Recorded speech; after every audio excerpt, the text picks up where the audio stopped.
The wind grew stronger that night. Rain fell like tears from the sky. The trees bent low, and the young man felt fear rising inside him. "Master," he shouted above the storm, "the candle will go out." The old Zen master stood calmly beside him. The small candle between them flickered, its flame dancing wildly in the wind. "Yes," the master said softly. "It may go out." The young man stared at him in shock.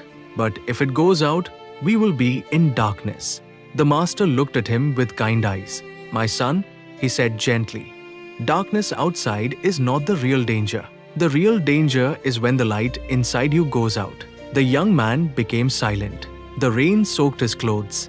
The wind pushed against him, but something inside him was listening carefully.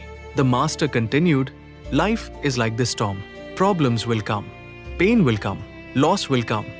You cannot stop the wind. You cannot stop the rain.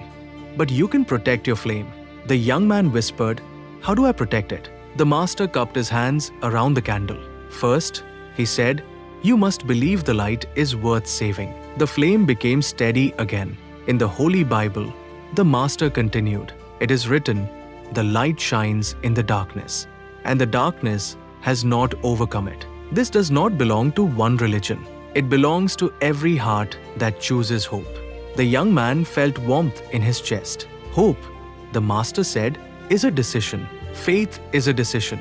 Love is a decision. Every day, you choose whether to protect your light or let the storm take it." The wind howled again, but this time the young man did not feel as afraid. "Master," he said slowly, "I have let many storms put out my light." The master nodded. "We all have. Even I have." The young man looked surprised. "You?" The master smiled. "Yes. There were days I felt broken. Days I felt alone. But I learned something important." "What did you learn?" the young man asked. "That even if the candle goes out," the master said gently, "you can light it again." The young man's eyes filled with tears. "You mean it is never too late?" "Never," the master replied. "As long as you are breathing, there's still a spark inside you. A small spark is enough. A tiny flame can light another candle.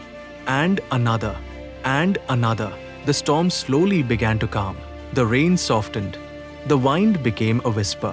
The master placed the candle in the young man's hands. "Now," he said, "you protect it." The young man held the candle carefully. He felt the warmth on his fingers. He felt the responsibility. "This flame," the master said, "is your kindness when others are cruel. It is your courage when others are afraid. It is your patience when others are angry. It is your love when others choose hate." The young man nodded. He understood now. The world will always have storms, but the world also needs candles. It needs people who refuse to let their light die. It needs people who forgive, people who stand up again after falling, people who choose hope even when everything feels dark. The master began walking back toward the temple. The young man followed, holding the candle carefully. For the first time, he realized something powerful. The storm did not end because the wind stopped. The storm ended because fear left his heart. And as they walked into the quiet night, the young man understood the greatest lesson of all. You cannot control the storm, but you can become the light. And even the smallest candle can change the darkness forever. This is God of Motive. Thanks for watching and stay focused.